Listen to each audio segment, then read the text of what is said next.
out here again, jumping puddle to puddle.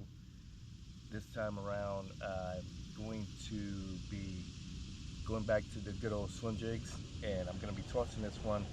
I think this is a 4.75 Exoswim. It's actually swim bait, and this is a summer crawl color.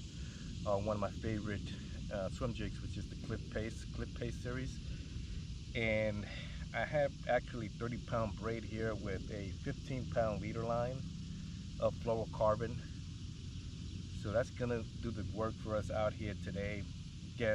Actually have a 7-foot rod. It's medium heavy and fast, so we're gonna start casting around out here, see what we can catch. Hopefully I can get that PB. Let's get.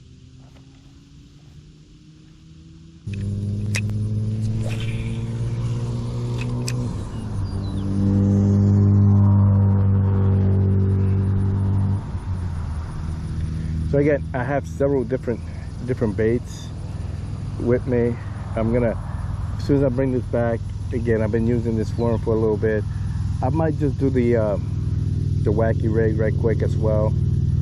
See if something picks it up. I'm feeling taps. You know, there are like things that are like messing around with it right out there right now, but they're not really hammering it. Just feeling like little subtle taps.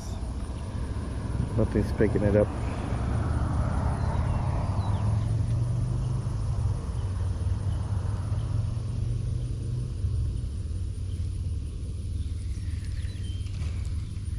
Yeah, so let me try to cast one more time down this part over here. See if something decides to possibly pick it up.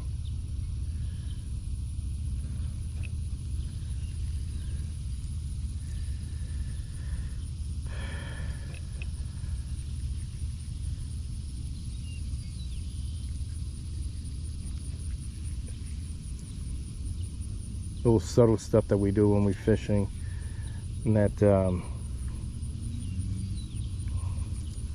oh, I had definitely something did pick it up there, but they let it go. Hopefully it'll come back for it. Kind of felt something really try to take off with it.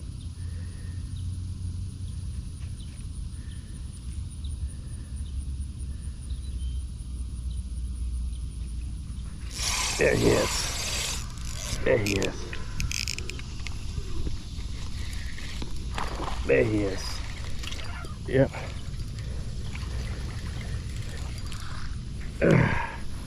There he is.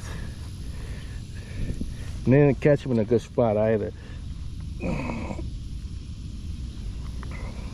got caught on the top of the head. But there it is. You see that?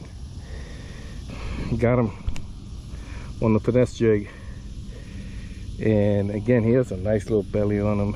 Little small guy. He's not a giant, but definitely looked like a healthy bass for sure. Nice looking bass. Well, that's on the finesse jig, and I would just subtly bringing it back and stopping, and just letting that bait sit there for a little bit, and then just small little pops.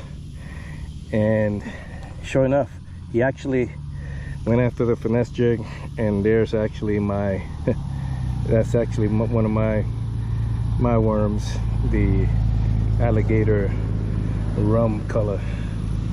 But yeah, that's our first bass today. Not a big one, but still nonetheless a nice little good looking bass.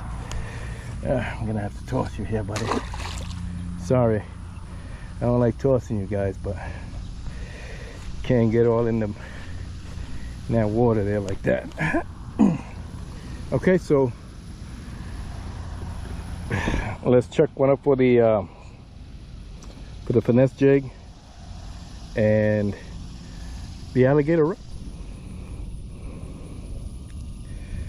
So again, you can put this and thread it through the top there, and that's what we have there, folks. Boom. That's what we have. Let's put the electric plum to work. See if something likes the electric plum instead.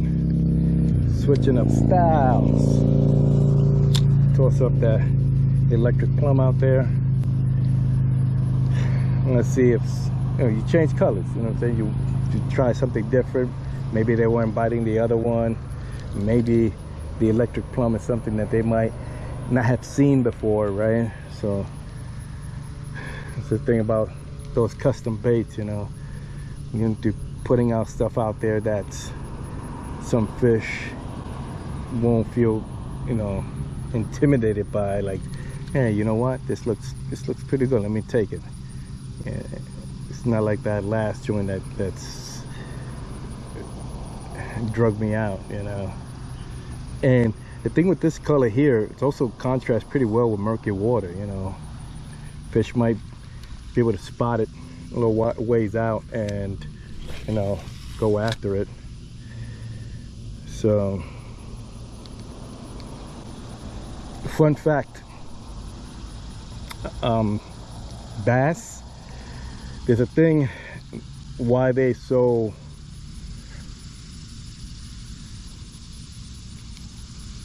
sensitive and react a lot more faster and they actually react a lot better to greenish colors. That's why you see in the market green pumpkin colors within that nature are so affected with fish, and they fly off the shelves, you know, especially your green pumpkins and stuff like that. Of course, it has to do with some of the vegetation, right? The green vegetation, how the colors look underwater. But the bass actually has on their eyes, their cones are way more sensitive to green, the green color. So that's why you'll most likely land a good amount of fishes on that green pumpkin, your green watermelon, greenish colors and stuff like that. That's why they're so those colors are so effective. But with that being said, you have other colors that the fish gravitate to, like I mentioned, the black colors, blue. There's always something that attracts the fish to the actual bait. Folks like to use the black colors because, or bluish, especially when the water's murky and dark. In those conditions, the chartreuse colors tends to stand out as well.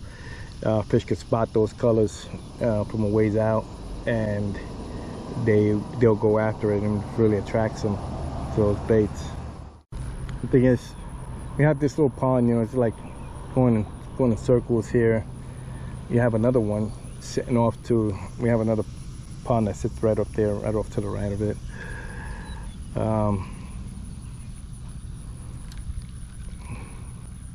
Again, hitting this spot up across the street from good old Tesla.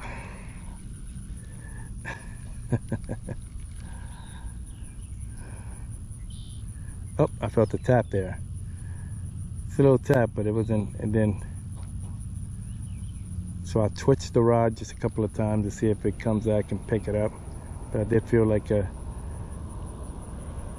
little tap on the worm there. Again, those could be small fish that are not really, they're not the bass, so to speak, right, that we're fishing for. And small fish like that. Oh, wait a minute. Got him. Oh, wait a minute. Oh, oh no! Get out!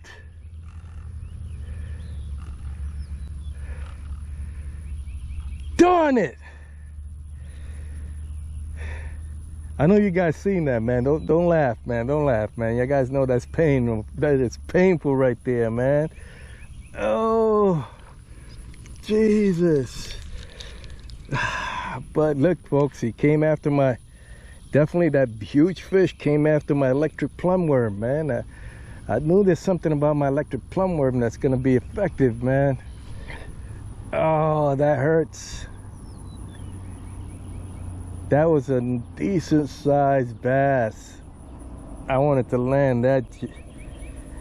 Well, I want you guys to guess, man, what kind of pound that fish would have been right off the top, man, so I could cry a little bit more when I watch when I rewind and watch this video again. Oh, that sucks. That's the second fish that today. That would have been 3 fish today. That would have been 3 bass. I actually landed 1, 2, 1 came off over there, and this one just now. The 2 fish that we lost was, and it's not the purpose, it's not the fault of the worm. The worm actually did its job. Just the hook, you know, I wasn't able to get that right hook set. Oh, that's so foul, man. Oh, that hurts. That hurts, man. It really does.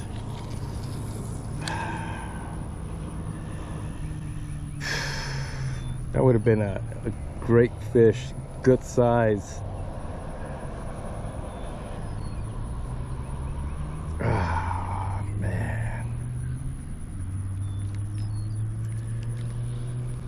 Wait a minute.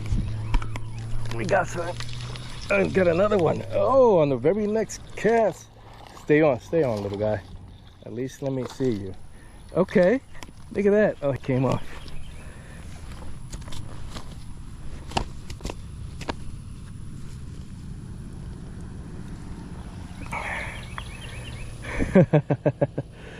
The electric plum, folks. That's my electric plum worm.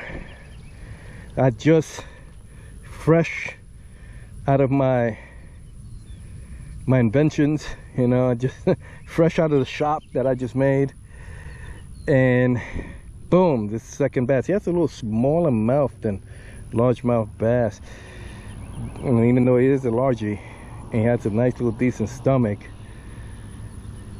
But yeah, folks, that was actually the very next cast after losing that fish.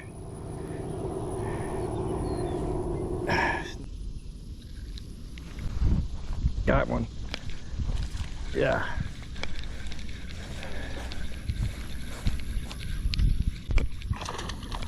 Okay, easy, buddy. Easy. Ah. Look at that. Electric plum all in his mouth. That electric plum worm. Electric plum worm. Boom. Let me take a picture of him right quick, folks. But this is actually the second, whoa, actually I could say about 4, I believe about 4 bites at the electric plum.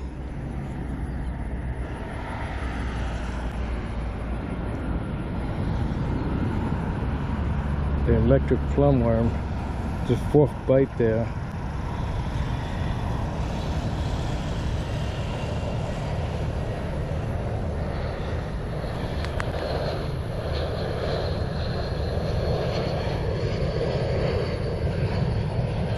Yeah, it's not a bad looking fish, decent size. He's not a giant again, but still, you know,